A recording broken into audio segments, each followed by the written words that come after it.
This time on Kawaii-Fi Radio, Kyle starts shilling himself. There's a way for you to give me money too, so... Damn, Kyle!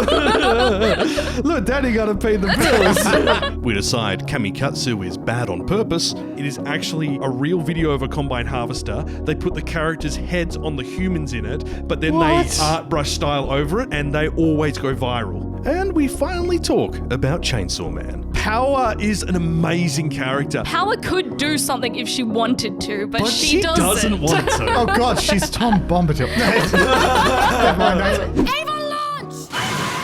Tetsuo! Ganida! Onita? It's over 9,000! Nani? Configure the language logic interface for Japanese. Kawaii-Fi. Kawaii-Fi. Kawaii-Fi Radio!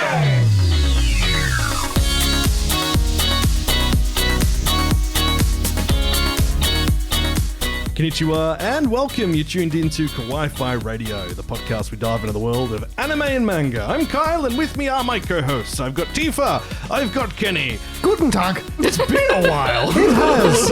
I'm back, people. Where's the roar of applause from my adoring fans? I'm back, baby.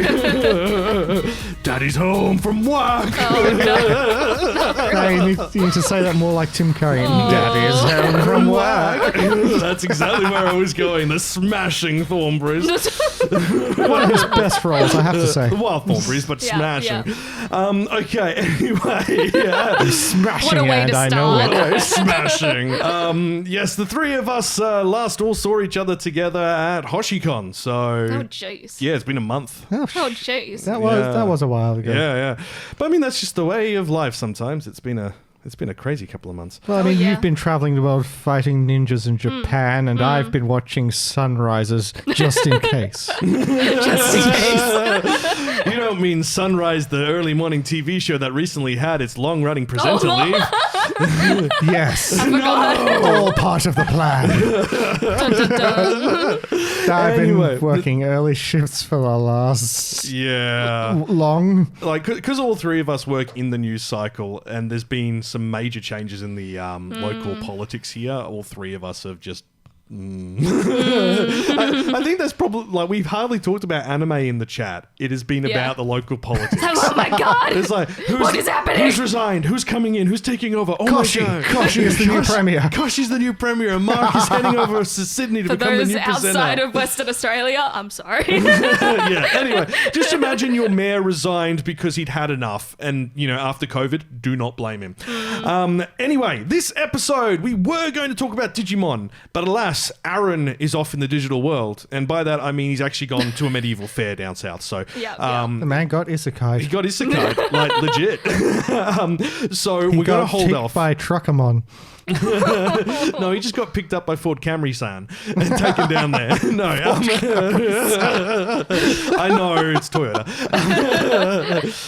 It's what it's like to drive the new Ford F-150. Oh my god. So because Aaron's not here and he is our lawmaster for Digimon, we can't do that to him.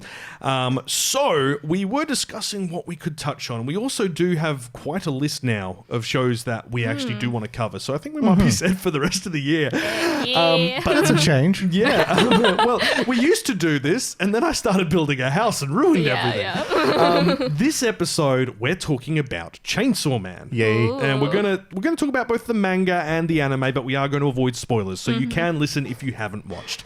Because Kenny's only seen a couple episodes, for instance. It's true. My goodness. I started and then life happened. Just read the manga. It is you'll be impressed. I You'll keep be hearing this. surprised. To be It will honest, be- it's quicker to read the manga. It is definitely quicker to read the manga, and I think it's quite action packed. It's quite bloody and it's quite horrific, and I Yeah. love it. And I think I got up to date in about 2 weeks. Yeah, it's From a zero? fast read. Yeah. I mean, that's not exactly a change from stuff I've been reading, but that's for the what Yeah. they're watching segment. Yeah, indeed. So if you are new to the podcast, welcome. It is a bit of a rambly start. We are over on YouTube as well, and all the socials and stuff like that. And if there's a way for you to give me money too, so Damn, Kyle. look, Daddy got to pay the bills. Hey, baby, how much? No, we've got a Patreon with extra content, but more on that later. So let's get stuck in with what we've been watching. I have no idea how old I am or where I came from. Nani? Ohayo? gotta go! I have to know. Hooray! I did the thing. Oni-chan, nani wo miru? What we're watching. We talk about naughty things on the Patreon. Oh god. I thought you were going to go, yes, Kyle, you're never going to live down. Daddy needs to make money. Well, you're not. But... I am the old man of the podcast. Maybe that can be after the all. new slogan. Kawaii-Fi Patreon. Daddy needs a new pair of shoes. No, Daddy needs a new Nendroid.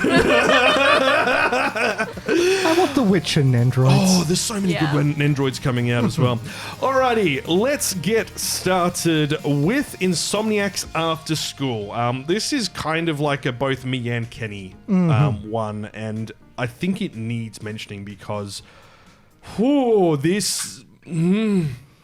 Is it going in a direction I kind of feel like it's going? I'm not sure. I thought we were going to be heading for a very sad end based on some of the lines the girl said, but recent events have made me think otherwise. Yeah, I thought she was about to develop a cold in a slice of life anime. So Insomniac's After School is about these two school kids. They're high school, I think. Yeah. And they both can't sleep at night. They both have insomnia. Each of them has different reasons for it, and that's part of the reason the show explores it. But they end up discovering the abandoned observatory at the school separately, and end up falling asleep together in there and realizing they can actually fall asleep in each other's company. So it's a cute romance sort of slice of life. Do we ever find out why why the observatory is abandoned? Yeah. Did someone die? Well, this is the thing. In the first episode, there is a rumor about a girl throwing herself off there. Ugh. The girl who was sleeping in then started those rumors so no one would go there. That's brilliant. That is brilliant. Glorious. But they eventually get caught by the teachers being there sleeping during the day. And one of the teachers, I'm pretty sure she's also got insomnia as well, basically gets them to set themselves up as the astronomy club. So it's really cute. Smart though. That is smart. It's really smart. I thought it was going to be that the teacher starts sleeping there, and then they get a few more side characters who are like, man, this is a great place to just chill out. And eventually the new Sleep legend is club. born. The Snoring Observatory. The Yuru Nap Club. But yeah, there are elements of each character which are interesting. The main character has insomnia because of anxiety, and I'm going to say depression as well, though it's not explicitly stated, but yeah, you can tell. Takes one to know one. Yeah. Yep. And the girl, she has had a medical condition when she was young, and that's led to health anxiety going forward. That sucks. Yeah, and that's why obviously I was watching, I think it was like episode 5 or 6, and she said a line which was something along the lines of, I just want to leave something behind that shows I was here. And it's not actually that she's still sick, from what we can tell. I mean, like, it might pull a quick one on us in episode 11 or something. Like, you never know. This might be the one with the bridge again. Yeah. So I don't think it's going to go that way because the manga keeps going compared to where we are in the season, where the season will end. So They could pull a Promised Neverland and not give us a season 2. no, they don't give us a season 2. That's fine. Like there's an element of where I want this to go, really. But Sorry, Tifa's face.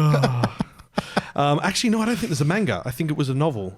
I'd have to double check. I could be wrong. Okay. But my understanding is there is more content from to take from than what they've taken. They could use in the first season of an anime.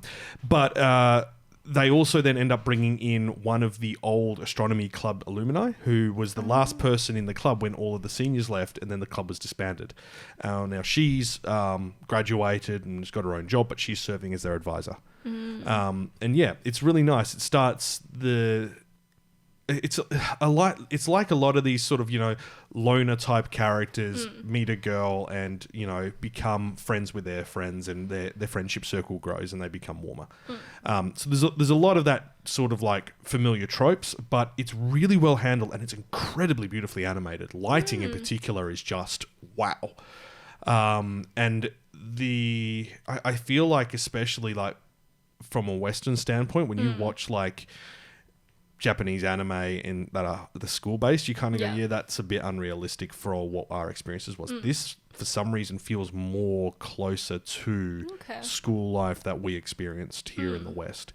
So that's, I think, also why I'm really enjoying it.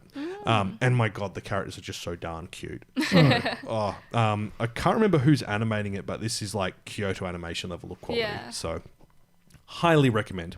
Hell's Paradise, Tifa. Yes. One of the Dark Trilogy. Yes.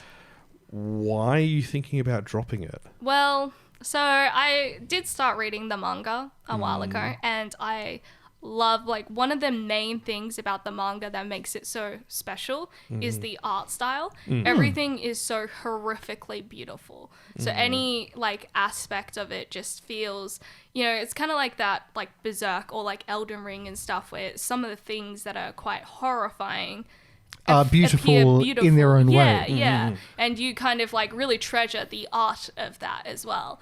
But I feel like in the anime, it's just completely lost that. Even though the landscapes of it, it's kind of like passable. The characters and some of the scenes, really, they just feel very like, oh, this is like Fairy Tail and Naruto. It's very like too shonen-y and Wrong feeling. yeah, like this isn't really much of a spoiler because it happens in like the first episode, but it's a little bit like there's a scene where one of the main characters, so there's two main characters, Gabimaru and Sagiri. Sagiri is, she kind of envisions all of the deaths, all the people that the blade cuts, right? Yeah. And there's a scene where she's kind of like standing there and all of these dead bodies are like crawling up onto her. And in the manga, it's such a beautiful, breathtaking like panel. You just look at that and you're like, wow. But in the anime, it loses so much detail. Like, you're like, it looks kind of the same, but it doesn't feel the same because it's not as, like, in-depth. It's not as, like, kind of drastic and horrific. It's also not a very long panel. No. Like, scene. Like, it's max 5 seconds. Yeah. So, I think that's probably also, like, one of the challenges of translating from, you know, drawn media into Because like visual. that was a thing with Demon Slayer recently, the entertainment district battle, that glorious just saga. Yeah. That was like 5 pages or 5 panels in the book. And so there's a sort of like there's that trick of transitioning the drawn media to the animated. Yeah, for sure. I think there just needs to be, you have to pick the moments where you just have to really focus on something, rest in silence and stillness on a certain image. Because it's supposed to kind of discuss her internal dilemmas about being the character she is, being in the job that she is as well. So basically, in this series, Gabimaru is like a ninja. He's gotten into trouble because he left his village and then he tried to like attack some people and he's being taken away, basically.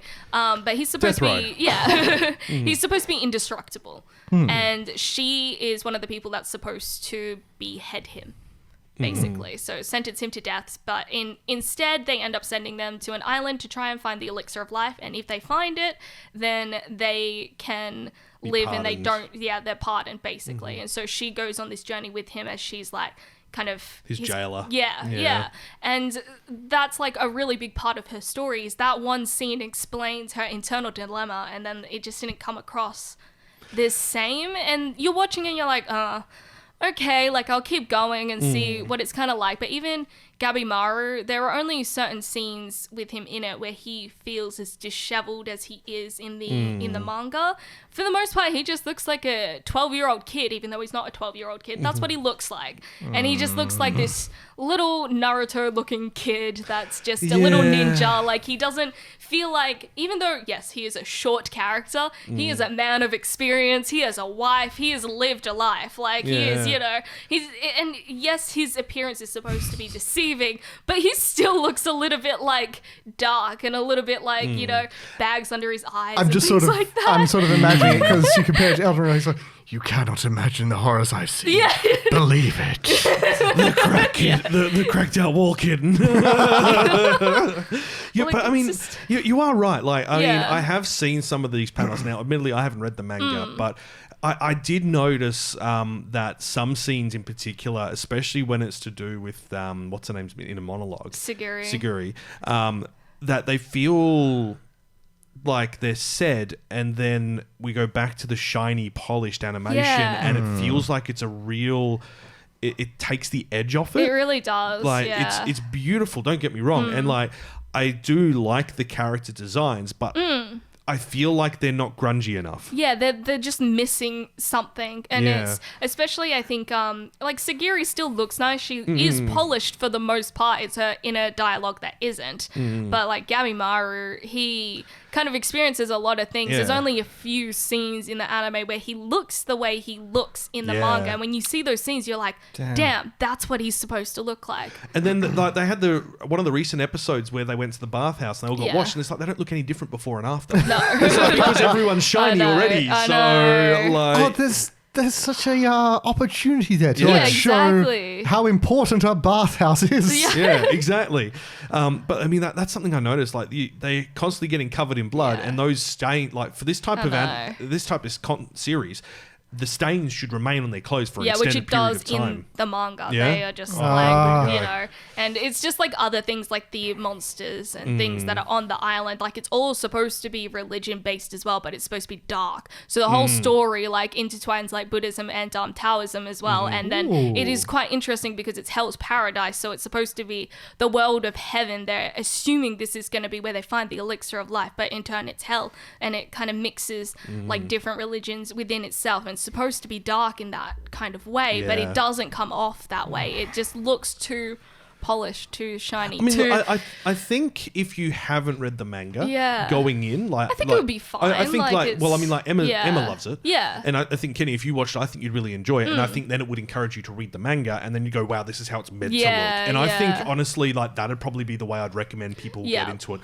Watch the anime, then go read the manga to see the full extent of how disheveled and unpolished these characters are meant to be. Yeah, because it's like the anime is not bad, like it's fine. It's like, you know, it just feels like it's missing something. Like I really want those characters to, like, even their fight scenes, they're supposed to be kind of a little more brutal. They don't feel as brutal. Like there's like a scene where Gabimaru is standing like over the kind of like dead bodies in their like first like episodes where before they go to the island basically, and that scene in the manga, he's just like bloodied and it's dark, and like his it's face much is more almost like akin to like part 1 of Vinland Saga. You know, where he's disheveled, he's darkened, you can tell there's a weight on his shoulders, the atmosphere that they've drawn around him looks heavy. And that's the thing, the atmosphere doesn't come across as much. Like you can see parts of it, but it's not as heavy as it should be.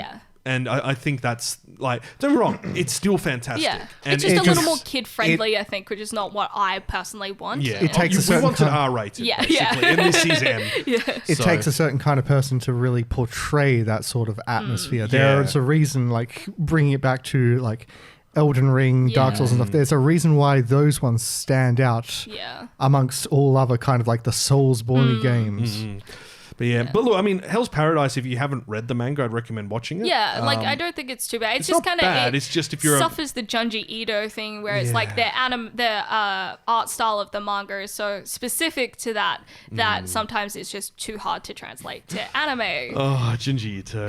Like I don't know if I told you, I watched Gyaro or whatever, the fish people one. That was so bad. Anyway, now on the note of dark, and we did mention it, Berserk. Kenny, you bought books. I have bought 2 out of the 12 or 13 huge, enormous black leather omnibuses. So beautiful. Frankly, the way everyone was talking it up on the death of the original author, may he rest in peace, I needed to actually see and understand what all the hype was about, and yes. Yeah.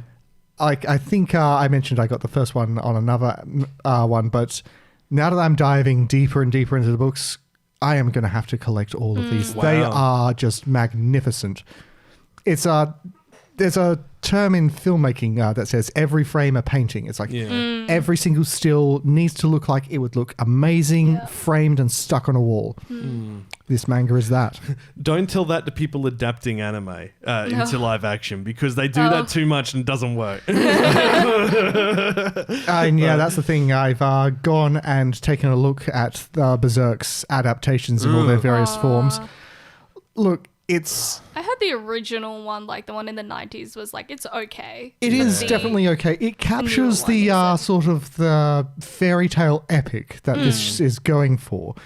it doesn't quite get the darkness. I think we're definitely in the privileged position of having a lot more art which has delved into that sort of stuff. We have all the different kind of movies and games which have shown that kind of gritty darkness. But yeah, it's I saw the CGI animated one, and look, is that the because they had the film quadrilogy or trilogy? Is that CG? I think it is. I believe those are the ones. Yeah. From the 2000s. And more recent, I think. 2010s. Look, the CGI ones, they are interesting to look at, but they're rough and they just don't get it. Yeah, that checks out. All right, so there was a 2016 TV series that went to lit and film.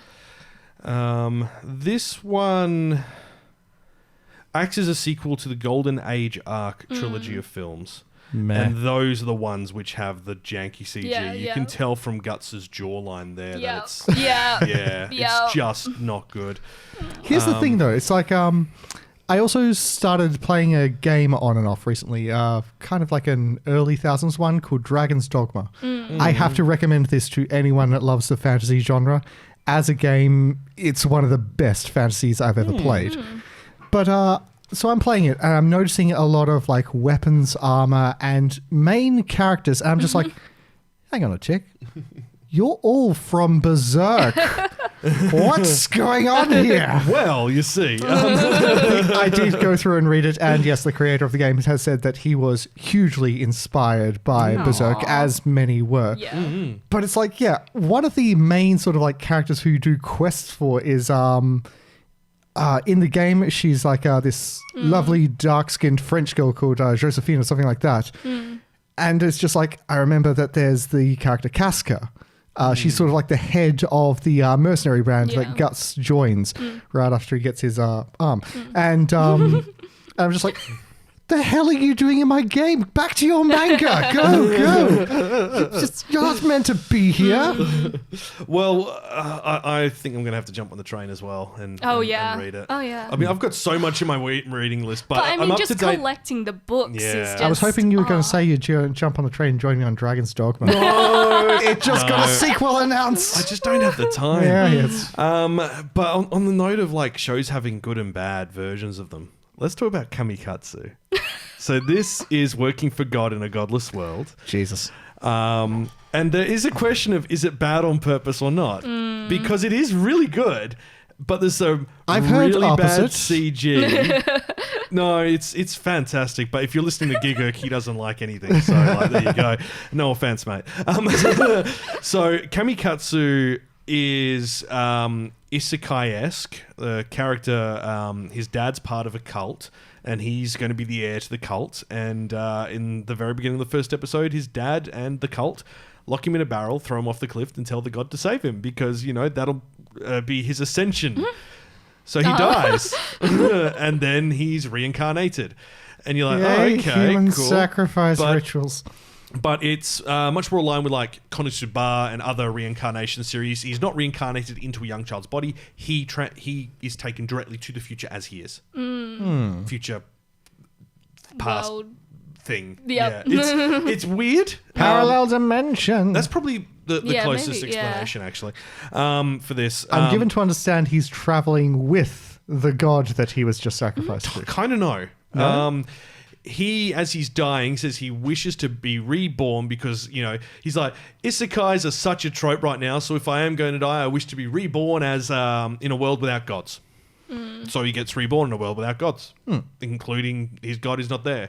And he then, it's a village and it's very rural, and he's like, is there spell abilities or quests and all that? No, there's none of that. There's none of that. And then, like this giant beast comes to attack him, which is dodgy CG, and this and another small creature are the only two things which ever appear in CG. And so they random. Which is why I think it was done on purpose, because it is so bad. They are ugly. Extremely noticeable CG. Yeah. And I think it's on purpose because it's kind of a bit of like this keeps poking fun at isekais. So this happens, and the other guy who's like a pervert with him who's like, pulls out his book and going through it, and he's like, so you can use magic, and he's like, it says we should run away. And it's just a book on how to get away from the beasts. And he acts like a big hero, and he's like, wow, we finally got away from this. He's like, yeah, we wouldn't have had to wait if you had to just said run away. Is that what it says on every page of the book? And he's like, maybe. Maybe. So, they've got this beast, and there's a whole issue thing there.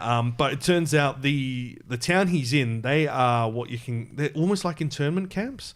They're outside of the capital, and they go into the capital, and the capital has literally controlled end-of-life regimes and a weird dome in the middle of it that looks futuristic compared to the rest of the world. They basically control the population by euthanizing people whenever they decide they should be euthanized. And the people, and you learn more as the series goes on why the people are accepting of it. And it's not that they know what's going on, it's because of other elements. What did the author mean by this? No, he literally spells out why everyone doesn't have any feelings later on.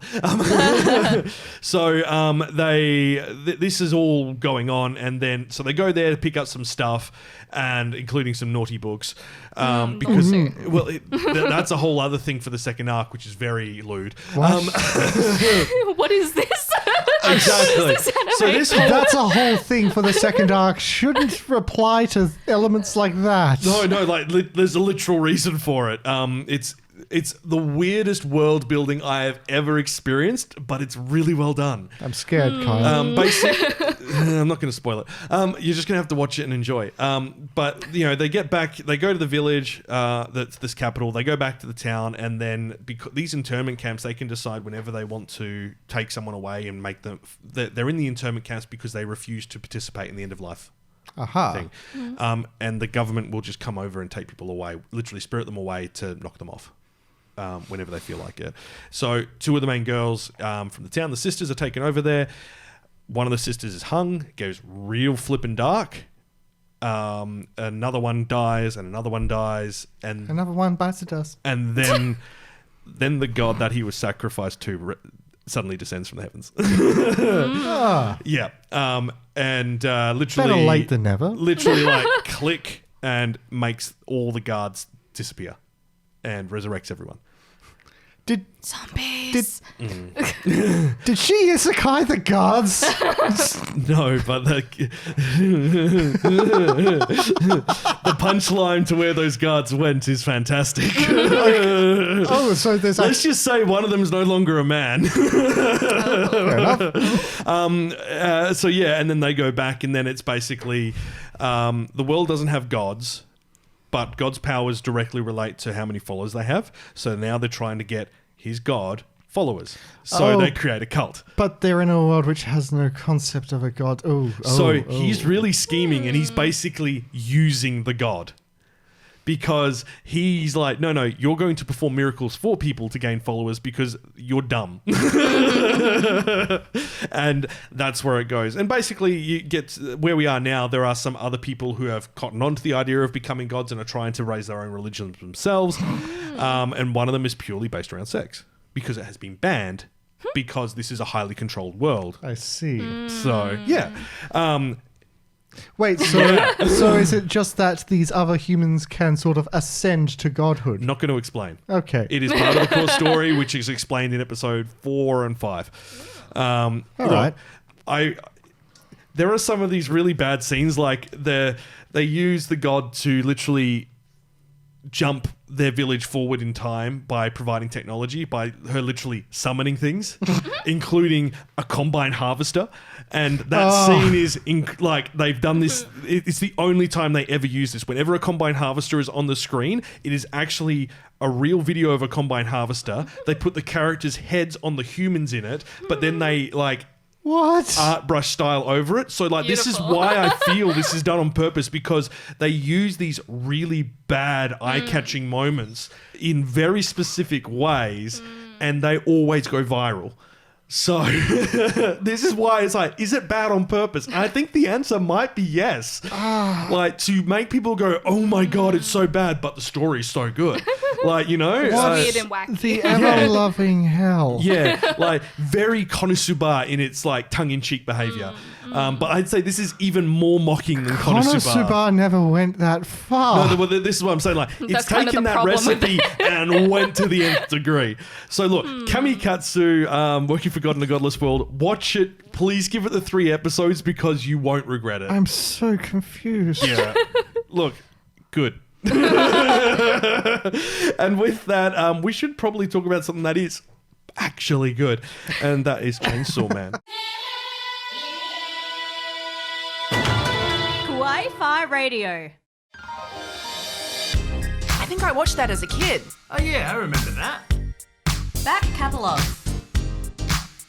Chainsaw Man, sponsored by Husqvarna. No. No. And I should take back what I said about actually good. Because Chainsaw Man... No, I'm kidding. I'm kidding. No, KamiKatsu... Are we talking about the anime or the manga? KamiKatsu is good. So Chainsaw Man, we are talking about both the manga and the anime. So the manga came out in 2018, started in 2018, and it's currently running in Shounen Jump. Got rave reviews. Oh, yeah. Like the amount of hype when Chainsaw Man was coming was ridiculous. God, this was like... But it was quite interesting because Yeah. in the beginning, Chainsaw Man did not have that many like readers or anything. It was only the past like 2-3 years since like COVID that people were really like getting into it. Well, people had the chance, the opportunity to sit down and read some stuff. Yeah, I guess that's Yeah, This has been a weird decade. Yes. The anime came out in 2022 by Mappa after much fanfare. Like, I think we were hearing about Chainsaw Man for 18 months before it came out. Like, Yeah, they really yeah. hyped it up heavily. Now, if you've not watched it or read it or know anything about it, here is the synopsis according to some people on the internet. Oh gosh. I seriously think we need to vet these before we take them to I air. guess we'll see if it's accurate or not. I have somewhat vetted this. Denji is robbed of a normal teenage life and left with nothing but his deadbeat father's overwhelming debt. His only companion is his pet, the chainsaw devil Pachita, with whom he slays devils for money that inevitably ends up in the Yakuza's pockets to pay off his dad's debt. All Denji can do is dream of a good, simple life, one with delicious food and a beautiful girlfriend by his side. But an act of greedy betrayal by the Yakuza leads to Denji's brutal, untimely death, crushing all hope of him ever achieving happiness. However, a contract allows Pachita to merge with the deceased Denji and bestow devil powers on him, restoring him and changing him into a hybrid able to transform his body parts into chainsaws. Because Denji's new abilities pose a significant risk to society, the Public Safety Bureau's elite devil hunter, Makima, takes him in, letting him live as long as he obeys her command. Woof woof. Woof woof. Guided by the promise of a content life alongside an attractive woman, Denji devotes everything and fights with all his might to make his naive dreams a reality. So that's actually a really... That is good. That's the summary of that anime specifically as Yeah. well, because it doesn't give anything away. It gives you the main synopsis, so it's pretty good. Mm-hmm. Yeah. So, actually, no, continue. No, you have a question. I What would love is to your know what your question? question is. Yeah, it's all good. Do you not give a chainsaw? I don't Chainsaw give- everyone, chainsaw everything. That's an ancient reference. I know. So this, I only just finished reading it. Well, only just caught up over the past 2 weeks. You've been reading it for a long time, Tifa? Yeah, a fair while. How do you think people are going to react as the story evolves? Because what we've seen is kind of like the tip of the iceberg so Oh far. yeah, what we've seen is like nothing. We've Yeah. seen nothing. Literally, Yeah. the first season is nothing. It nothing turns out happened. the planet is a chainsaw. Amir! No, I'm kidding. I what think- we see yeah. really that we've seen in season 1 is similar to like how Vinland Saga said season 1 was the prologue. Yeah. This is what we've seen so far is very much the prologue. And what's coming next gets darker, insidious, and it will pull at your heartstrings and your thoughts around human decency. The thing is, as well, with the first season of the the anime, is that so there was debate about whether or not the 12 episodes would be enough because it doesn't quite capture what Chainsaw Man is. But at the same time, I do feel that when you start reading the manga, especially for me when I was reading it while it was coming out as well, is that it took a while to get into. So like I do understand it, and that's perhaps why they stopped at that point. So the next season just is a complete change of pace because there is a point where it like starts speeding up a bit, and then you hit another point, and it just goes and goes and goes and goes and doesn't stop. It does not stop until you reach the end of part 1. 24 episodes, easy. Like, it's insane. And to be honest, I think if they did 24 episodes for the first season, you would be stuck in the middle of that. I do get why they like ended there, but it would have been interesting if they introduced. They showed snippets of a new character that's coming in season 2, who is also a part of like kind of Denji's development as well, and you kind of really start to see how certain characters change as well. But one of the things I personally really like about Chainsaw Man is, of course, they have a Sasuke character, which is Aki, but I think that Aki's story, in comparison to other revenge stories, is probably the most well-written version of a revenge story. Yeah, and even in the first season, very early on, you can kind of see, you know, so, like, his family was killed by a devil, the gun devil. That's what the whole point is. They're trying to find pieces to the gun devil. And, you know, he just assumed all devils were bad, right? And he actually has a learning curve, which happens quite quickly. He's like, oh, okay. And he learns and adapts and knows he can't. He's, like, the one revenge character that knows he can't do it by himself. Yeah. Whereas, like, That's Sasuke and everyone else different. is like, I'm all alone and I'm the only person that can do this. I have to do this by myself. Yeah. Why? Yeah. Because vengeance. Whereas, like, Aki's kind of like, well, this person killed all my family. There's no way I'm going to be able to, like, kill that. I need to find someone that can. Well, I mean, that's the thing as well. Like, initially, when you first meet him, he's like, no, I'm going to kill the Gun Devil. And over the course of, like, 2 or 3 encounters, he very quickly realizes, wow, these aren't even anywhere near the level of what we're going after for the Gun Devil. It's the worst demon in the world. Oh, okay. Yeah. Also, like, without spoilers, my God, is the Gun Devil ugly. Because, as I'm given to understand, I've only managed a couple of episodes. I somehow just didn't get into it as much as everyone else seemed to. So the devils are sort of like an amalgamation of people's fears. Yeah. Yes, which is really quite interesting and further discussed in the manga as well. As like, if you eradicate a fear, you eradicate a devil.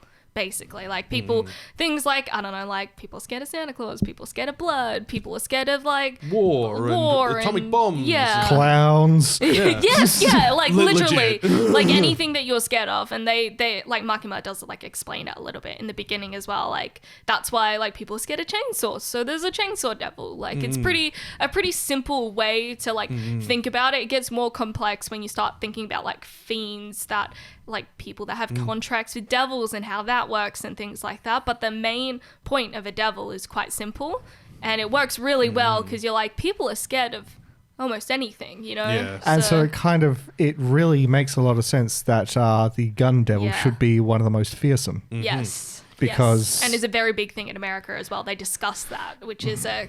Wait, so the whole idea of these devils is it's worldwide as well? Yeah. Yes, yeah. Huh, crazy. Yeah. Yep. And That's very different for Japan. Well, yeah, it is a series which looks at the world on a grander scale on multiple occasions. So, Because, I always wondered about that for Bleach, for example. It's just like, okay, so there are these, like, yokai, like, hollow creatures going around, and they are, like, constantly assailed by these Shinigami. They are death gods wielding katana. Does that also happen in America? Are there samurai? Kind of like similar to Jujutsu Kaisen, where they're like, it does happen and it's more explained in the manga. I don't know, like, Jujutsu Kaisen hasn't gone into it in anime yet, but I don't know if Bleach went into it in the anime. With Bleach, we've got Burn the Witch, which has reference to it. So it happens in other countries, but they just say that there is an epicenter in Japan.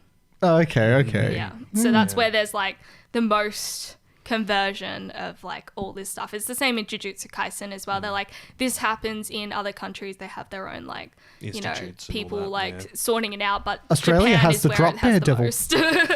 I don't know if we're scared of the drop bears though. Well, no, I was going to say, we have the drop bear devil, but during COVID, it really kind of disappeared. Yeah, It's yeah. gone. It would be interesting if they wrote in a COVID devil into Chainsaw Man. I think it would kind of ruin They it, but like might. it would have been interesting. No, Well, like well, a I mean- plague devil. Yeah. Well, I mean, like that you've got like the 4 primal fears of like Yes. death, war, plagues and Famine. Famine. Those are the four famine. horsemen of the apocalypse. Yes. Yeah, That's- which yes. when you think about it, you could easily drop them in Yeah. as like four major devils. You could easily just do that as sort of like, okay, these are how devils were perceived back in time. Yeah. And, Yeah. oh, you could do a hell of a lot of world building with Yeah.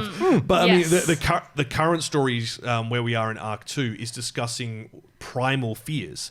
The primal fear devils, like a fear of falling, the fear of the dark, like those sort of things that are very primal human fears, and like they've got to be very powerful, obviously. So someone watches Attack on Titan and then suddenly they're scared of Titans and suddenly there's a Titan devil with Titan face.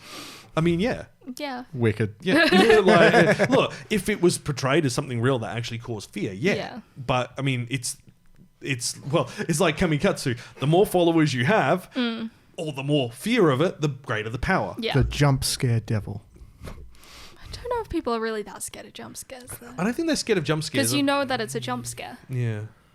But there's that initial. I mean, I don't think it quite works quite so like what that. you're saying is the jump scare devil only gets powerful the moment a jump scare happens in a theater.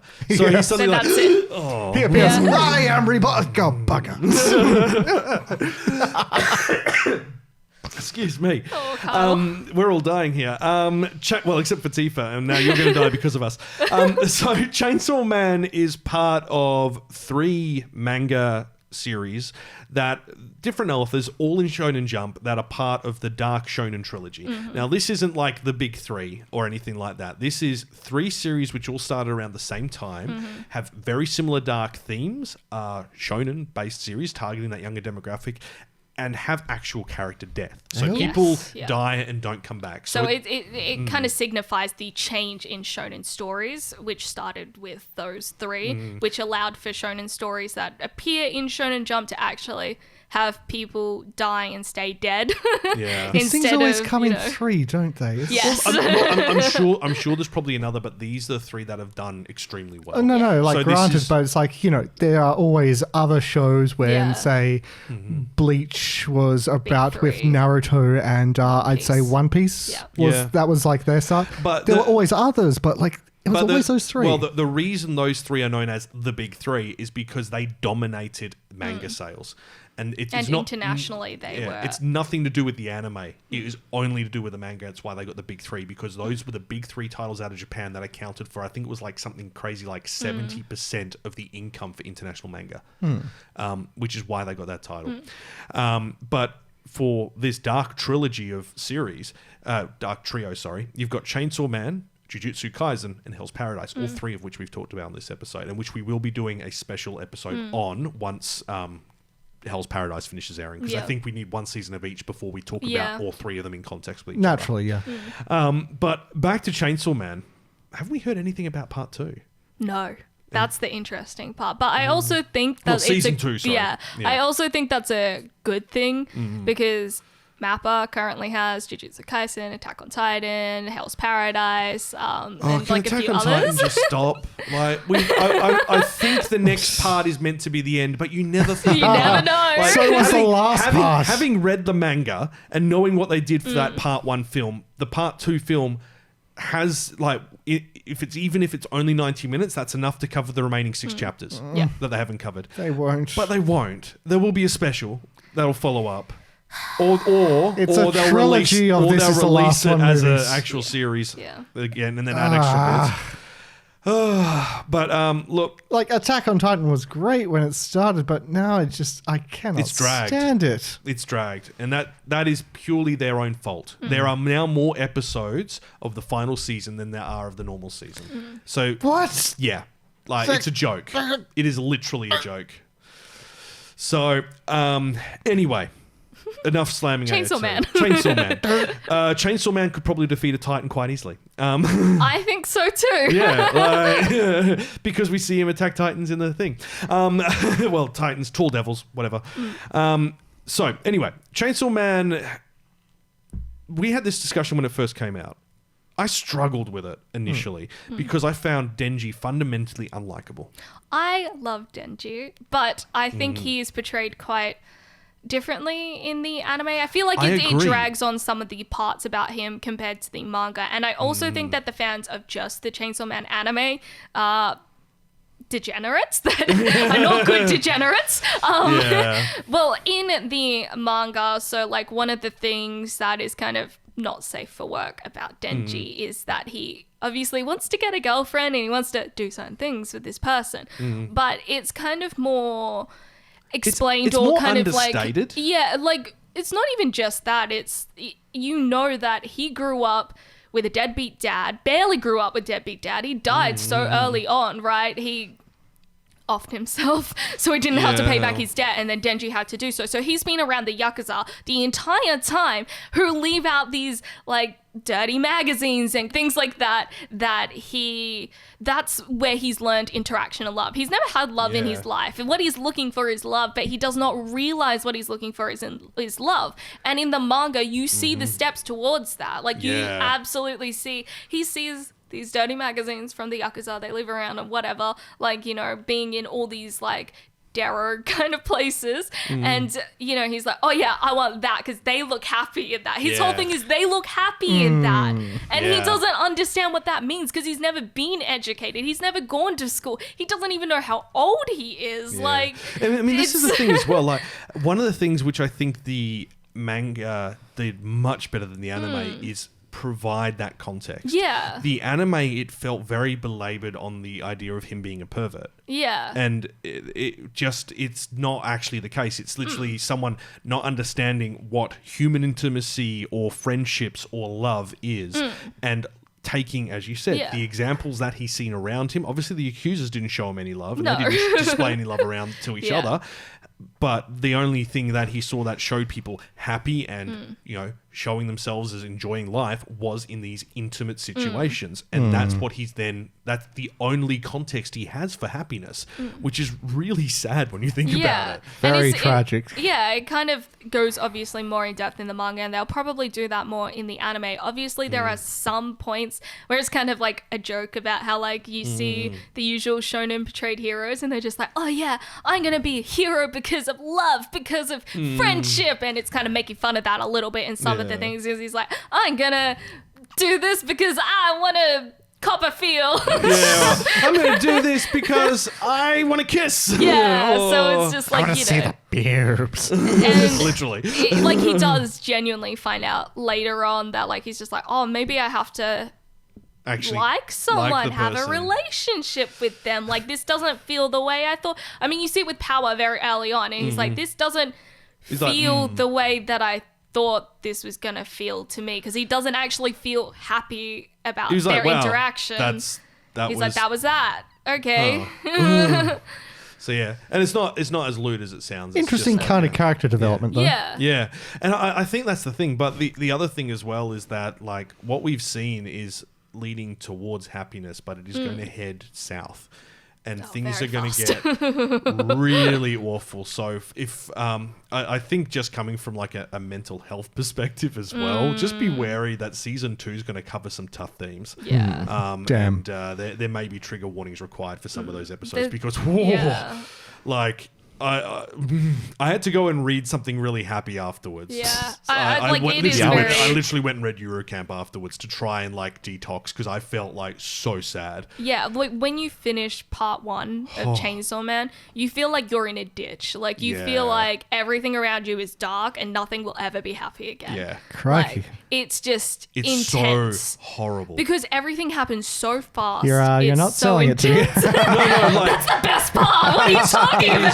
like, to coin that old phrase from Scrubs, I'm on a bit of an emotional roller coaster. It's so beautifully, like, dark and evil. Like, there's not many manga or anime that go genuinely dark and genuinely evil. So I really hope the anime can portray that in that way, and doesn't fall into the same trap of Hell's Paradise where everything is too shiny.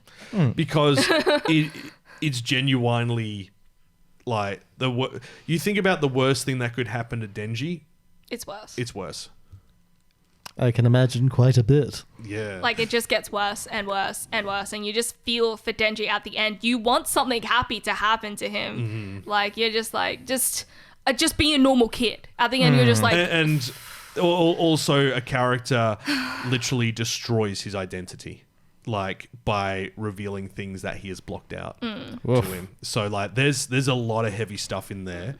It's like quite interesting how some of that is integrated into the anime as well. There is consistently, you see, especially in the opening theme, there is this door that Denji is not allowed to open. They're like, don't open the door. But it's very sparingly used. Like you kind of skip over it. Most people don't notice it. You but think it's like, Pachita behind the door, basically. And that's the way it's implied. But like once you've read the manga and you watch all the little bits in the anime, it's more fun to just, as someone who is a manga reader of Chainsaw Man, it's more fun watching it and finding the little bits that they put in there that no one else is going to notice because it's not part of the story yet. There's like a lot of little breadcrumbs in there. You're like, oh, interesting. It's coming. Yeah, So it's incredibly smartly written. Yeah. So considering the sheer depth of like despair and fear that this door is creating, does this create the door devil? Knock, who's there? At this point in the anime, Denji has no idea what this door is. He doesn't know what's behind it. He doesn't know anything. So he has no fear of it. He has no thought of it. He just knows sees it it's in there. dreams. Like he's like, oh, maybe that's where Pachita is. Like, because Like in his once heart or Pachita something. Yeah. gets inside him, you don't really like once they combine into a single being, you don't really see Pachita again. I have heard people complaining about that because, you know, he dies in the he's first such a episode. singular icon as part of the show. Yeah, I mean, like his identity persists, Yes. and there are flashbacks with Yes. him, and there are moments where Pachita and Denji are talking in an internal monologue in a couple of moments when he's close to death and stuff like that. So What does Pachita's voice sound like? Does it sound like Morgan Freeman? No, it's very quite cute. cutesy. Very cutesy. Very Pull my kawaii. cord and I shall Yeah. cut up these devils. No. Also, I can't wait for Shark Boy. No, he is in that. He's in the I know, anime. but I He's can't so wait- cute. Taylor Lautner? So Yes. like right towards the end, like Oh. the last 2 episodes, you get to see the rest of the division who are like fiends as well, or devils who've been tamed by the public department, and one of them's Shark Boy, and He's voiced by Tanjiro. oh really? Wicked. He's a bit of a himbo and a bit of a bro. He's a lovely himbo. no, I'm not saying that in a He's so bad way. cute. Like, and especially the next part, like him and Chainsaw are going to be buddies. Yeah, Wicked. it's gonna be so good. It's going to be so good. But like, there are things that the anime does well, because I know we've said a lot of Yeah, I like know. alternate like parts, but I do think Himeno's story was very well done in the anime because I forgot she existed, even though she is a Key like character. sorry, Yeah, no, you're right. she is a key character, especially in Aki's story. And I forgot like a lot of her story parts.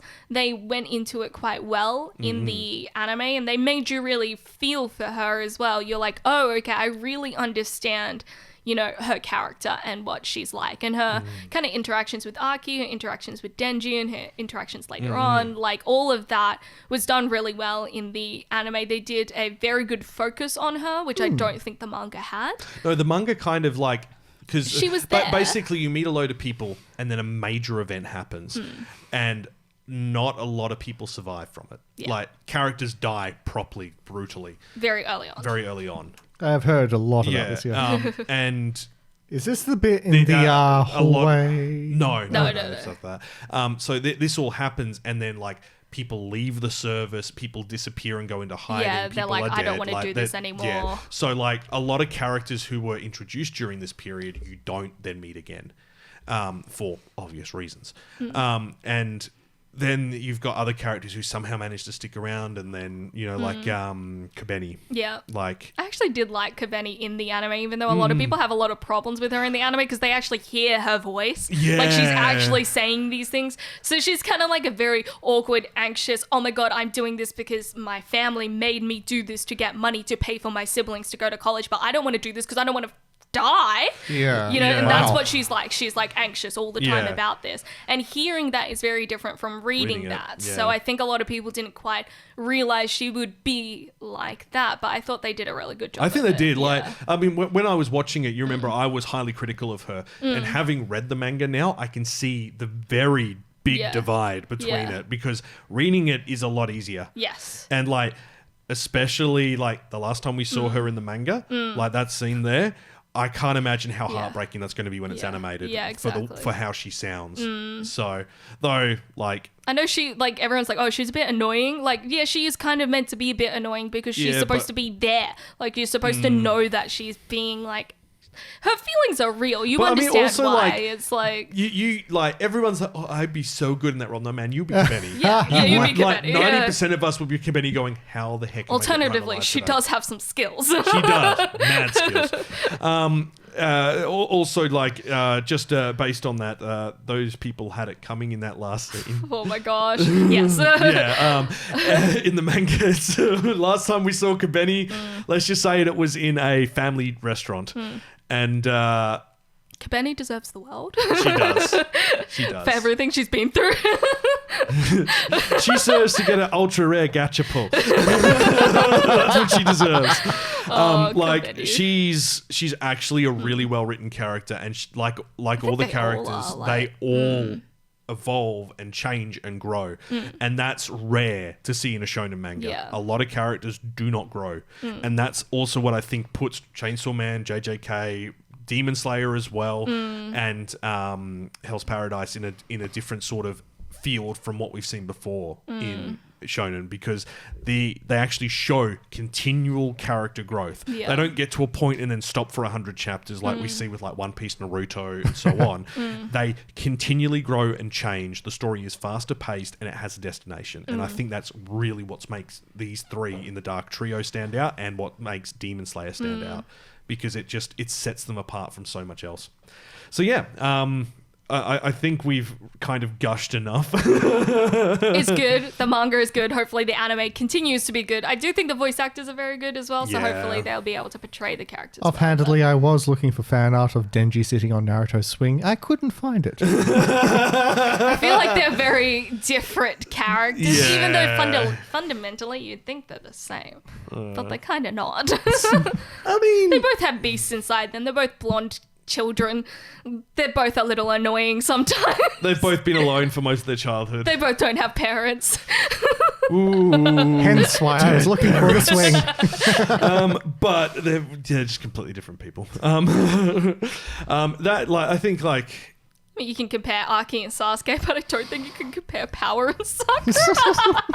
Well... Look, Power is the most degenerate of degenerates, I swear. I know. I was going to say, it's like, you could say one's useful, and in this case, it's not power.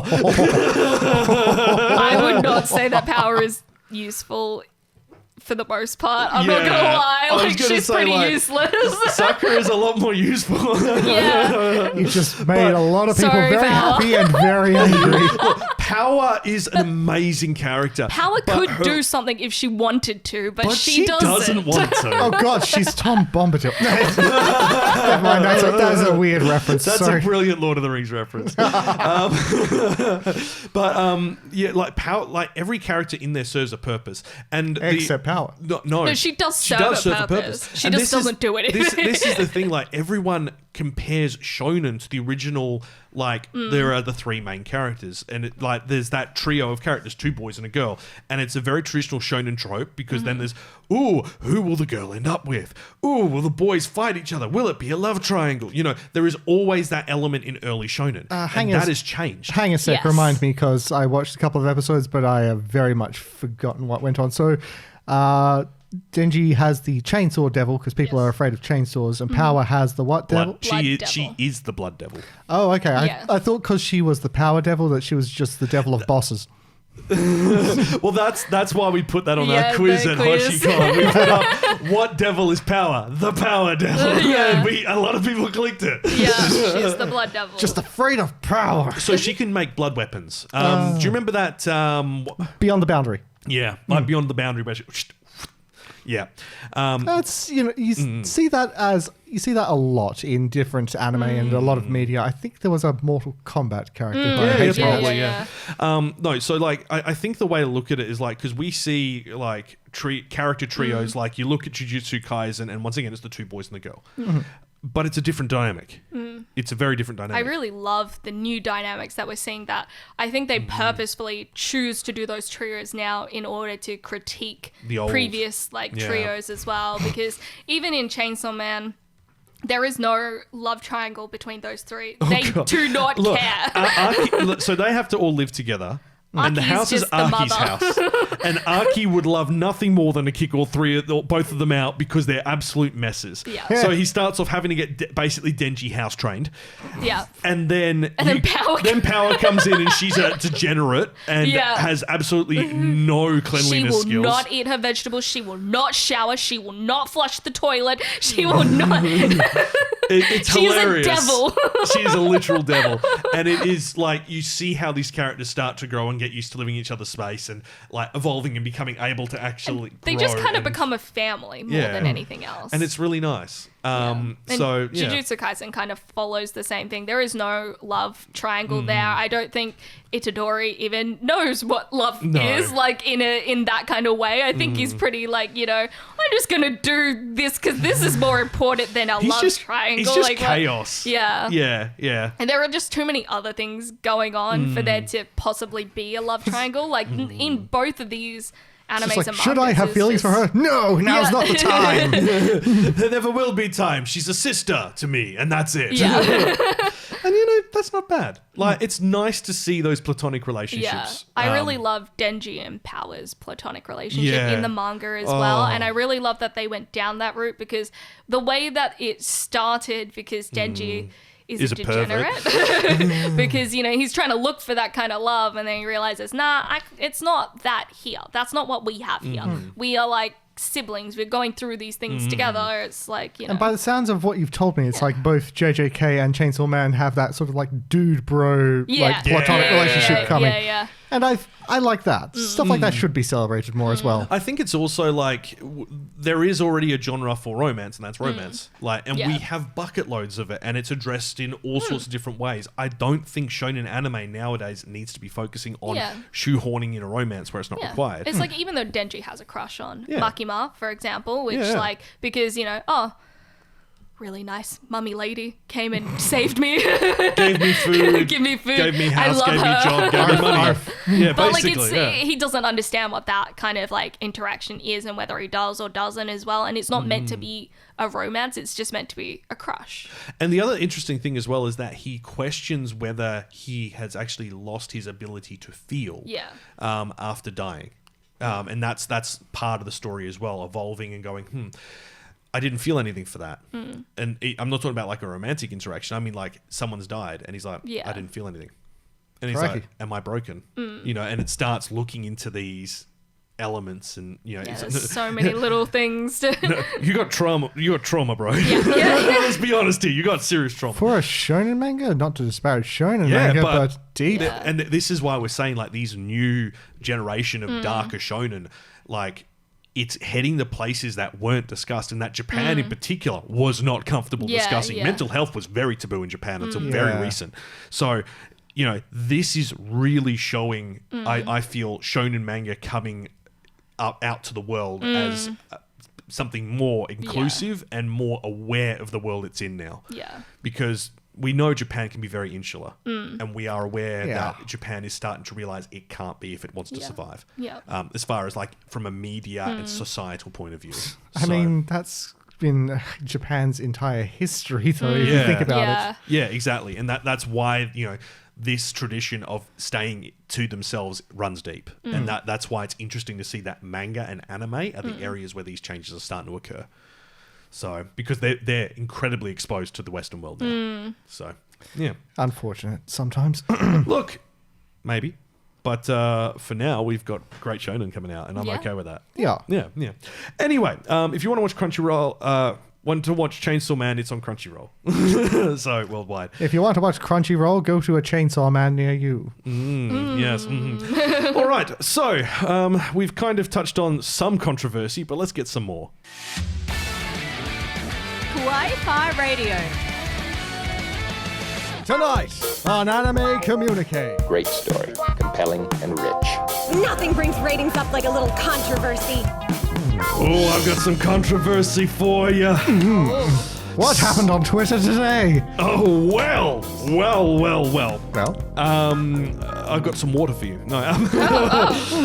So, I think I've mentioned before that I love My Hero Academia Vigilantes, which is the spin-off of the main series. Mm-hmm. The duo behind that, Hideyuki Furuhashi and Betancourt, have now been put in charge of creating a Shueisha Marvel Entertainment combined manga about upcoming the Spider-Man Across the Spider-Verse film, and it focuses on Doc Ock. And Doc Octopus gets reincarnated into a schoolgirl. Oh, Of course. This is called, I'm not even joking here, Spider-Man Octopus Girl. And Doc Ock looks adorable. So schoolgirl outfits and tentacles. This isn't the first time Dr. Octopus... I think I've seen that before. Yeah, I was gonna say, this isn't the first time Dr. Octopus has stolen someone else's bodies, because you had this... the Supreme, not the Amazing, so you got the Amazing Spider-Man and then like the Supreme Spider-Man or something like that, and that's where Dr. Octopus is inside Peter Parker's body as Spider-Man. Shush. So the manga begins the story when Doc Ock falls into a coma and he awakens to find himself inhabiting the body of a Japanese middle schooler, Otoha Okutume... Octopus. Okutamiya. It's octopus. See, I read a lot of the old Spider-Man ones, so I'm just thinking like this, tiny middle school girl just out there going, "Fools, miscreants! One day I shall rule the world." Sorry, it's not called the Supreme Spider-Man. It's the Superior Spider-Man. That's what it was. So look, Spider-Man and the Spider-Verse is... Sorry, not Into the Spider-Verse. Across the Spider-Verse is in the cinemas at the moment. It seems to be doing very well. It's not going to be everyone's cup of tea, especially if you've got fatigue for Marvel films at the moment. Especially if you like basic filmmaking etiquette. Yeah, look, I mean, you haven't watched it yet, so you can't comment. Yeah, You've just I been agree. told something by a friend who's expecting you to be angry, so they may have hyped it up a bit. Perhaps. Yeah. Have you seen it? I have not seen You haven't? it yet. I know Aaron's seen it and Yes. adored it. Everyone I know that's seen it says that it ended really well and they really enjoyed it. Yeah. So maybe it's just that there's something there that they took liberties with. We'll find out. Perhaps. So anyway, the manga is going to be launching in Shueisha's Shonen Jump manga app from June 20 onwards. We do not have an estimated run, but seeing as it's tying into a film, I'd say no more than 12 chapters in all likelihood. So, yeah. Cute. Alrighty. But yeah, there's some controversy. Zom 100, the bucket list of the dead. This sounds amazing. Yes. So I've been reading it for quite a while. I've got a fair few of the manga. This is... I'm so happy. I'm so happy this is finally getting an anime. See, before on the Patreon bit, just before the show, you told me just the title of this, and I guessed what it was about. You said, yes, that is exactly. I'm just like, yes, I'm so happy. So basically, the zombie apocalypse happens, and our main character decides that, well, if I'm going to die, I'm going to knock off my entire bucket list. So him and his best mate, who refuses to put clothes on, tend to run around all of Japan doing their bucket list, basically. And they collect two other people along the way, two girls. One who is, I think she's German or Swedish. She's an exchange student. And then there's another girl as well who was like a lawyer who's, great as well. So... surviving a zombie apocalypse beats being a wage slave any day. After spending years slaving away for a soul-crushing company, Akira's life has lost all its luster. He lives in a trash-filled apartment, his pay is abysmal, and he can't even muster up the nerve to confess his love to his beautiful co-worker. But when the zombie apocalypse ravages the town, it gives him the push he needs to live for himself. Now Akira's on a mission to complete all 100 items on his bucket list before, well, he kicks the bucket. So this did when it was nominated, for an Eisner Award. It's been running since 2018. It's also got a live action film that's going to be on Netflix in 2023. It's being done by Asso's Alice in Borderland, who actually wrote this. Yes. So the live action for Alice in Borderlands is actually really good. It's far better than the anime. So. I'm wondering how they're going to do the best mate who is naked. He says it in the comics. No, in Alice in Borderlands, let me tell you, in the live action, people just be naked. Yeah. People just be naked with very, very particular censoring of like little like objects, little things, and it's so funny and it's just brilliant. Sort of like how my Neon God. Genesis put toothpicks in front of Ash's Shinji's groin. I was thinking it was going to be like, oh, what was that anime from ages ago you got me into? Eden of the East. With a little black flat ball. Oh my scribbly black ball in front of him. I'm not wearing underwear today. So, look, this is going to be great. If it follows the manga, like one of his like things he wants to be is like be a superhero, stay at home all day and do nothing but drink beer and eat chicken wings. Like, that sounds great. Yeah, I know. They start off like really simple. And his mate is like a business dude, and he wants to be a stand-up comedian. So it's like do comedy to a standout crowd, and stuff like that. There's all these, exactly. Like it's really tongue in cheek. There are a lot of moments where you're like, there is no way they live. There's a shark zombie at one point, which is hilarious. Like the zombie virus is not stuck to humans. Oh, okay. So, yeah. Oh. Indeed. They go visit his family, and all these other sort of things, and it's not as bad as you think it'll be. Like this is very much, I can't believe I'm saying this, a comedy slice of life zombie apocalypse series. Perfect. And it's actually amazing. And some of it's just stupid as well. They're like, we're going to do a Spartathlon. And it's like, what's that? And it's like, that's the distance from Athens to Sparta, and you have to run it. It's like the original marathon. And he's like, we're going to do it. I've always wanted to do one. And it's like, oh, well, that's actually really a dumb idea. And like, then they'll have zombies chasing after them at the end. That would inspire you to run a bit faster. It certainly would. Certainly would. But they're doing it in Hokkaido, so like, no. I've been offhandedly watching a guy do playthroughs of a game called Project Zomboid. One of the best zombie games I've ever seen. His whole challenge, though, is he has to like survive in a certain city and never basically touch the ground. Ooh. He has to survive on rooftops. Fun. Project Zomboid. I might have to have a look at that. Oh, it's like... Oh, that one! It looks super basic, but it has so much detail to it. It's incredible. I have this. Oh, you do? I do. Me too. I got it on sale on Steam. I forgot about it. I'll send you guys the video I've been watching because, it hyped me for this game. Only time I've seen other people play it was... I think it was Let's Game It Out trying to break it, which is very typical. Not hard. Yeah. All right. On the note of new anime as well, quintessential quintuplets Neji Haruba has designed a original anime called Pon no Michi. This is being produced over at OLM. They're the guys who do Pokemon. And it's a January anime, so coming out next January, about girls turning a mahjong parlor into their hangout. Now, the website only just launched. It's Pon no Michi, which means way of the pon, which is a thing you say in... New generation sake.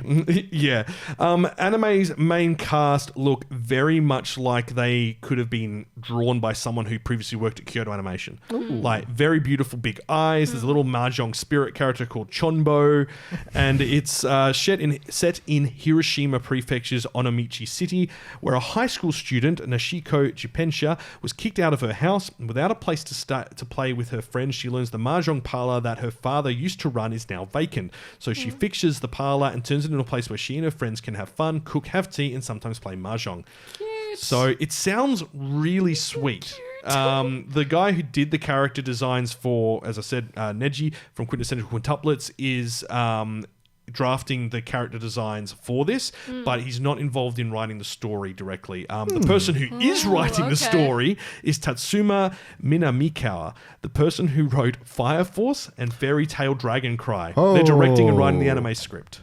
Wow. How is this not going to be slice of life? Like this, how is this going to be slice of life? All these people What do you mean?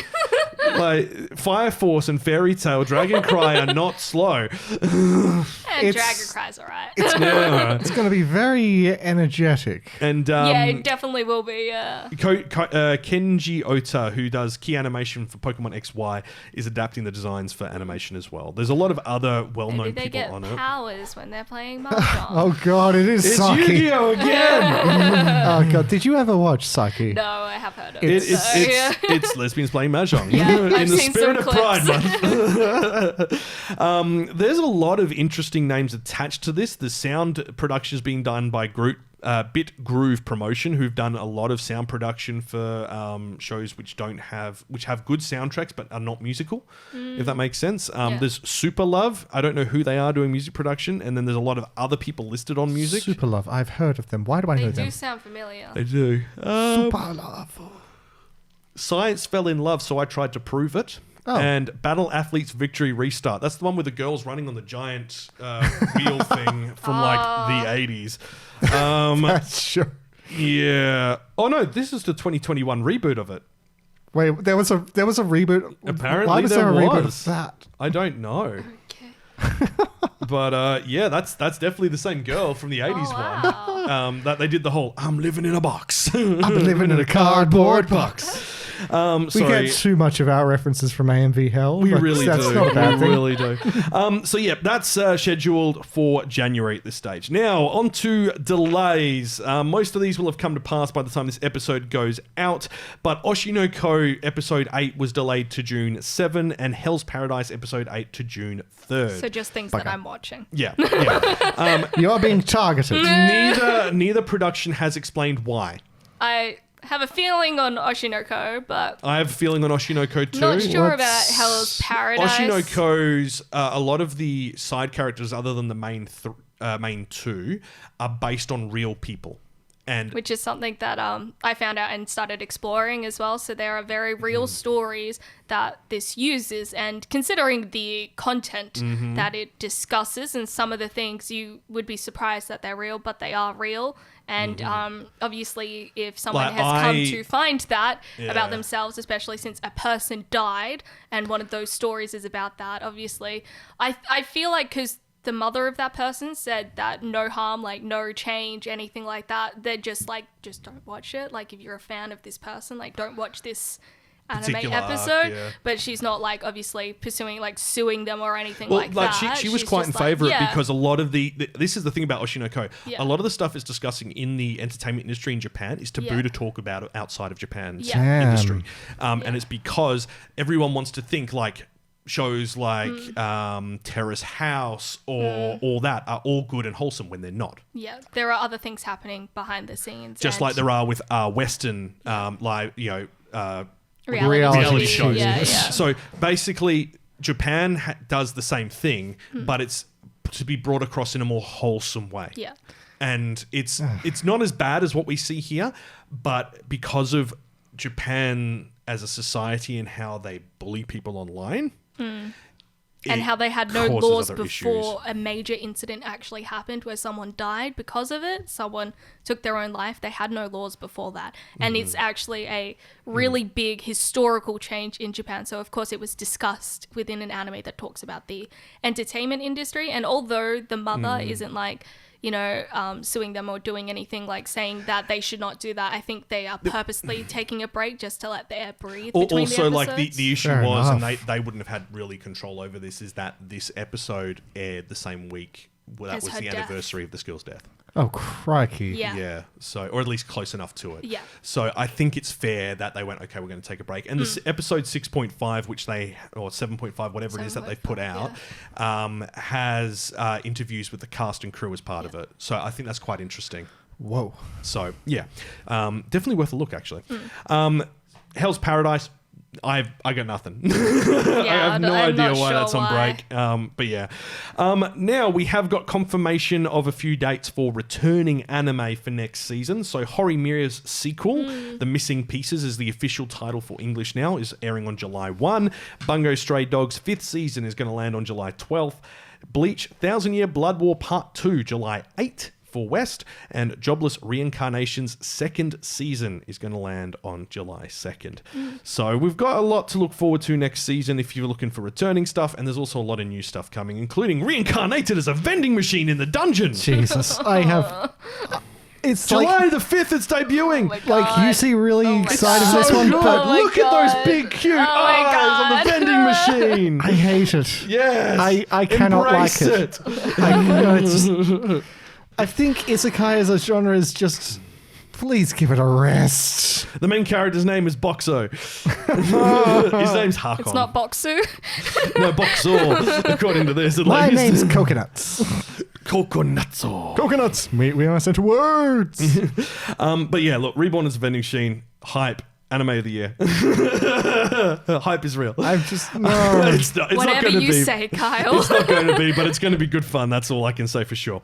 Alrighty, so that's kind of it in the anime news. I thought there was more. I felt like there were more announcements this over the past 2 weeks because I just haven't had time to post anything on socials. But I went back through the past 2 weeks and there's not really much. So, a bit unusual. Oh, no, there is something big we haven't mentioned. What's that? Delicious in Dungeon. Delicious in Dungeon. Yes. Me and Kenny have been reading this for years, and it's finally at the end of the manga. I think we're like 3 chapters away from the end. I'm so happy. And the anime's coming, and it's being done by Mappa. Whoa. That's the thing. It's like it's being done. No, sorry, it's not being done by Mappa. Trigger. Oh, that's better. Yeah. There's something very strange about like the trailer just dropped, and look, the art style is very, very accurate to the books, which I'm very, very happy about. The like colors are perfectly vibrant, but there's just something about the animation which is just kicking me straight into nostalgia. I don't know what it is. I found what the other delay was. It was KamiKatsu. I had an episode delay, but it's already back, so there you go. Like, if someone can just watch the trailer and say in the comments what I feel like I cannot put my finger on. Like, here's the thing. It looks good. This is going to be my favorite anime of all time. No doubt about it. But why the hell is it making me nostalgic? Yeah. So the teaser trailer is out now, and it is going to air in January. This is also known as Dungeon Meshi, if you only know the Japanese title. I've heard some people complaining that they didn't think like certain characters would have the certain voices that you hear on the trailer, but I don't know. I mean, my biggest concern really was Chilchuk and Laos wouldn't look right, and they are a little bit off, but they're not bad. I think it's just the profile shot for him. He doesn't look old enough. Yeah, it's I mean, for me, it's just the grin. It just seems off for me. I mean, like, he's constantly grinning because he wants to eat things. So, for those who don't know what we're talking about, Dungeon Meshi is basically about a group of explorers that go down into a dungeon. And, we're talking like your classic adventurers, a fighter, a mage, a thief, a dwarf. And a healer. And the healer dies. And the healer then gets resurrected by the dungeon, and they then want to try and figure out how to get her out. But she's not quite. The thing is, though, not quite right. In order to get down to those sorts of levels, you'd need to either like take bags and bags and bags of food, or you would actually have to start living off the creatures that you fight in the dungeon. And that's what they start doing. And then they start giving you the recipes for how you may also cook a cockatrice at home. I was going to say, just swap that monster meat out for chicken, pork, or beef, and you're good. It's in the manga, they show you the food, and then they give you the recipe. And there are so many videos out there of people recreating the recipes, just swapping the meat out for things that can actually be got. Oh, God, I want to eat. Except, hungry now. I am pretty hungry now, I actually. don't think there's really a good substitute for giant scorpion. No, I don't think. You can eat scorpion. Yeah, but never giant. Not look, anyway. If you've got the time and you've got a big enough farm and some, shall we say, some illicit materials, you could probably pump it up a bit. It's if you were able to oxygenate a scorpion species over a long amount of time, boost their oxygenation. Yeah, maybe, just imagining like one of those like balloon things, and you put a scorpion on it, and you're just like, and like a football pump. Yeah. I wish to ride a scorpion into battle or into an IGA. I think in this case you shall suffer for getting in my way, Karen. I think in this case I would probably, remembering the dish in question, I would swap the scorpion out for crab. Oh, yeah, that makes sense. I mean, crustaceans are bugs. Yep. I love all those memes where it's like invertebrate of the sea, invertebrate of the land. I mean, pretty much. Yeah. The sea just seasons things, makes it taste better. Gives it a nice bit of saltage. Yes. Anyway, I don't know why I said saltage. That's a weird one. But yeah, they start cooking stuff in the dungeon, and it looks good, and they give you the recipes for it. It's amazing. But yeah, I think that's it in the anime news, realistically. There's not really much else to add. It's just, actually, no, I will just bring myself back to one piece of hate, because there was a trailer for Dungeon Meshi about 5 years ago. Yeah. It was an animated trailer for the next manga. Oh, yes. I hate it when they do that. And they did the same for That's Thingo. Ancient Magus Ancient Bride. Magus yeah, Bride. yeah. My God, I hate it when they do that. Anime companies need to stop. They need to be stopped. But yeah, I think we should probably wrap up. Yes. Kawaii-Fi Radio.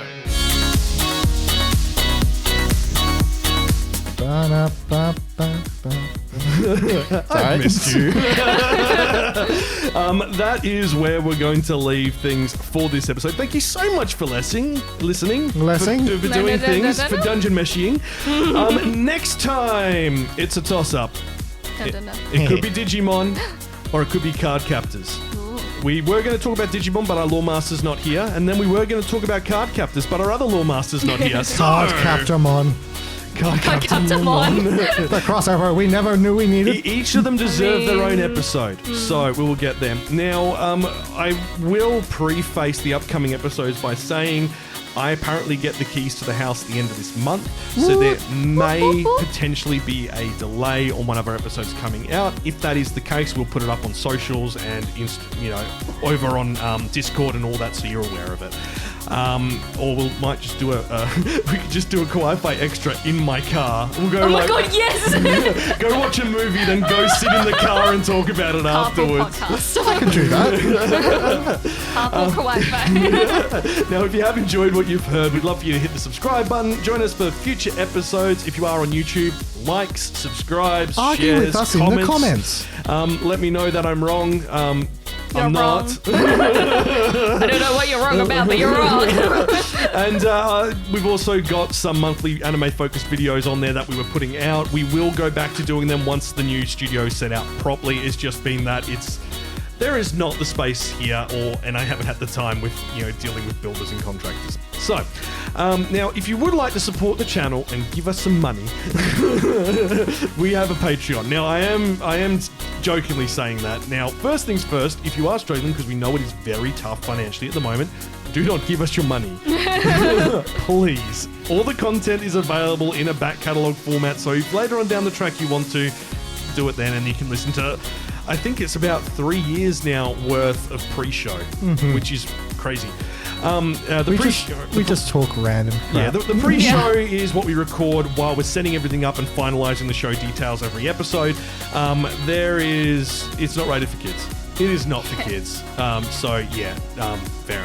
We use bad, naughty words and talk about things. I think Kenny should be banned from saying naughty. Yeah, naughty. A bit of male British comes through there. It's naughty. A little bit naughty. I've been watching too much Doctor Who. Now, if you would like to join the community and find out what we are doing, head over to our social media channels. There's breaking anime news when I remember to do it, which isn't much at the moment. Occasional memes and videos, and of course, occasionally shaming bad animation, as we did with KamiKatsu the other week. We tell the animators that they have been naughty. No, bad. Wow, Tifa hates that. We've got to let people know the Cabbage of Shame and the Arifureta Award. I think we didn't change it to the Arifureta Award because nothing was as bad as the previous year. No. What was it? What was it? No. So we had X-Arm. We haven't seen anything as bad as X-Arm in a long time. I don't imagine we will. Someone would have to struggle to make something worse than that. Someone would have to try to make something worse than X-Arm. We're looking at you, Netflix. Oh God, they would, wouldn't they? They would. They have. Oh no. Do stick around and join us for that. The upcoming episodes, Digimon. You reckon it'll be the One Piece live action that gets the Cabbage of Shame for worst CGI? Well, the Cabbage of Shame is worst anime of the year. Okay, worst CGI is the X-Arm Award, and we used to do the School Days Award for the worst character of the year. But we haven't. Last year was a bit of a cluster mess, and we didn't really get there. So maybe this year we will just provide the winner without any mention of the nominees. Just this was the worst character of the year. No, just drop it on them. Drop it on them like a guillotine. That's the other thing. I'm currently in the process of working on getting the website set up. Woohoo. Finally, after all this time. And when that is live, we will have additional show notes, bits and pieces on there, along with obviously the episodes when they come out, events where you can see us, such as HoshiCon and so on, and also little reviews and our top 100 as well. Like there's a lot that's going to go on there that will allow people to review the team if they want to review a show and put up why they love it or why they hated it, and we can actually have a catalogue review, alphabetical and by season. Argue with us in the comments. You will be able to. No. And you may get a ban hammer. And that's it. No, really, we will send you a nice ban hammer to your door. No, what is it? The semi paddle. Oh my god. Yowie paddle. Oh my god, I haven't heard that in forever. I just remembered it. I had like that moment. I was like, ooh. That is anime deep lore archaeology, my friend. Yes, it is. We may have to talk about that weird I'm stuff. old. Maybe that's a Kawaii-Fi extra special for the Patreons. Talk about the mess that was. The ancient times. So yes, we'll be back in 2 weeks. It will either be Digimon or Card Captors. And we'll be on social media between now and then. So, you've been listening to Kawaii-Fi Radio. Thank you so much for joining us. And until next time, watch some anime! Yowie paddle is fun to say.